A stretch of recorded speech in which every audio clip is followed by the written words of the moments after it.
Welcome back to the channel, everyone. It's always an honor to have you here. Today, we are diving into a topic that I believe touches every single one of us at some point in our journey.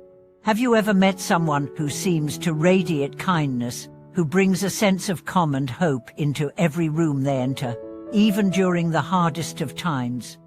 These people have something rare, something sacred, an inner light. But what exactly is this light? Where does it come from? And most importantly, how does it empower people to change the course of their lives? That's what we are going to explore today.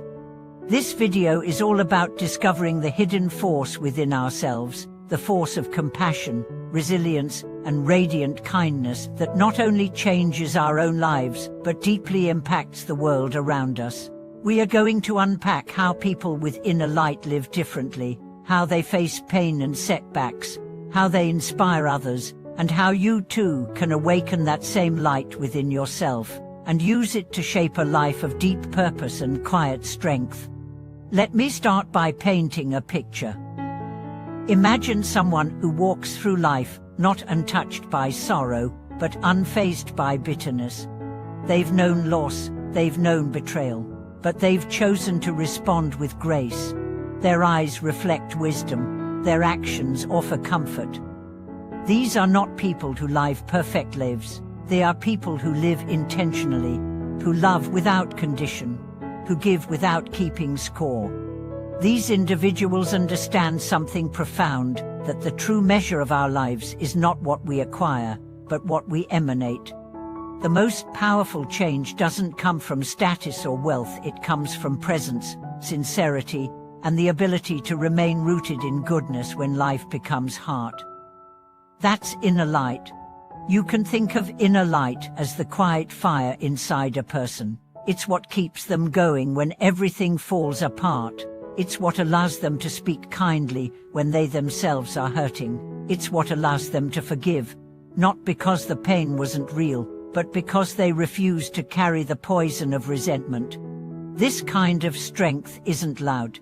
It doesn't need to be noticed, but it changes everything. And here's the beautiful part. This light isn't given only to a select few. It lives in every one of us. It's in you.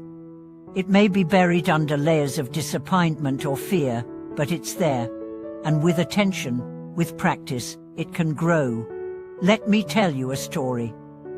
There once was a woman who lived in one of the poorest neighborhoods of a bustling city. Her husband had died young, leaving her with 3 children and almost nothing to her name. She worked multiple jobs to keep them fed and clothed. But what made her remarkable wasn't just her strength, it was her joy. She greeted every neighbor with a smile. She offered food to those who had less than she did. She listened patiently to the elderly, comforted the sick, and gave advice to the lost. People began to call her Mama Light, not because she was rich or famous, but because in a world full of struggle, she glowed with warmth. Years later, when she passed, the entire neighborhood gathered not in mourning, but in deep, grateful celebration of a life that had lifted so many others. Her secret?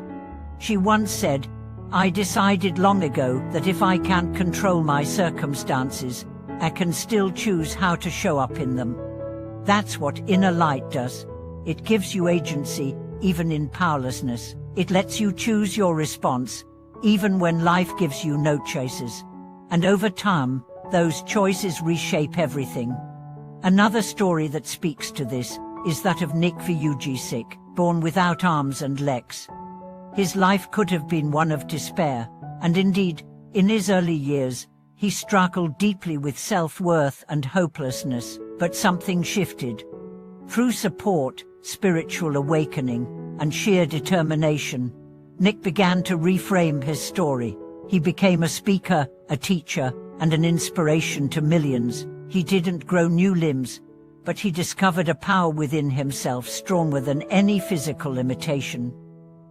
He found his light. Nick once said, "It's a lie to think you're not good enough. It's a lie to think you're not worth anything." That's the voice of someone who has turned inner light into a lifelong torch, illuminating not just his own path, but guiding others through their darkness. So how do we cultivate this light? It begins with one fundamental decision: to no longer define ourselves by our wounds, but by how we heal. Life will hurt, people will disappoint us, systems will fail us, but none of that can determine who we are unless we let it. When we begin to see every hardship as a chance to become more compassionate, more patient, more aware, we start to shine. The process starts small. It might be as simple as choosing to pause before reacting in anger, as simple as listening when you'd rather interrupt, as humble as offering a smile, a kind word, a sincere compliment. These acts seem trivial in the grand scheme of things, but they are how light is passed from soul to soul. They are how darkness recedes. There's an old Sufi saying, "With life as short as a half-taken breath, don't plant anything but love." Inner light is that love, made visible. Not the romantic kind, not the flashy kind, the kind of love that listens, that waits, that holds space for others to feel seen. And that begins with how we treat ourselves. So many of us carry shame. We believe we are broken. We think we have to earn worthiness. But inner light thrives when we realize we've never needed to earn what was already ours. You don't need to be perfect to be radiant. You just need to be real, to be kind, to be willing to return again and again to that quiet place inside you that knows truth from lies. Over time, this changes the way we live. You begin to notice beauty in things you used to overlook. You respond to challenges not with panic, but with curiosity. You stop needing to win every argument, because your peace is no longer up for negotiation. You don't chase validation, because your sense of self doesn't depend on approval. You become anchored, and the ripple effect is stunning. The more anchored you are, the more others feel safe around you. The more sincere you are, the more others feel seen. The more forgiving you are, the more others learn how to forgive.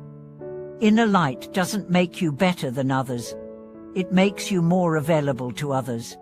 Eventually, people begin to sense that you're different, not because of what you wear or what you say, but because of what they feel in your presence. Calm, respect, integrity, depth. That's how light moves, quietly but irresistibly. We could list endless examples. Teachers who believed in students when no one else did, nurses who whispered hope into patients' ears, strangers who stayed with accident victims until help arrived. These moments don't make headlines, but they change lives, and they all begin with one thing: someone chose to be a light instead of a shadow. Let this be your invitation. Not to be perfect, not to be extraordinary, but to be fully you, with your bruises, your mistakes, you're still becoming. That's enough. That's always been enough, because your light doesn't come from never falling. It comes from getting up with love every time you do. Thank you so much for watching this video. I hope it reminded you of the brilliance you already carry. If you know someone who needs to hear this, please share it. And if you have a story of light your own, or someone else's, I would be honored to read it in the comments. Don't forget to subscribe, hit that like button, and stay connected with this community of heart-centered seekers. I'll see you in the next video.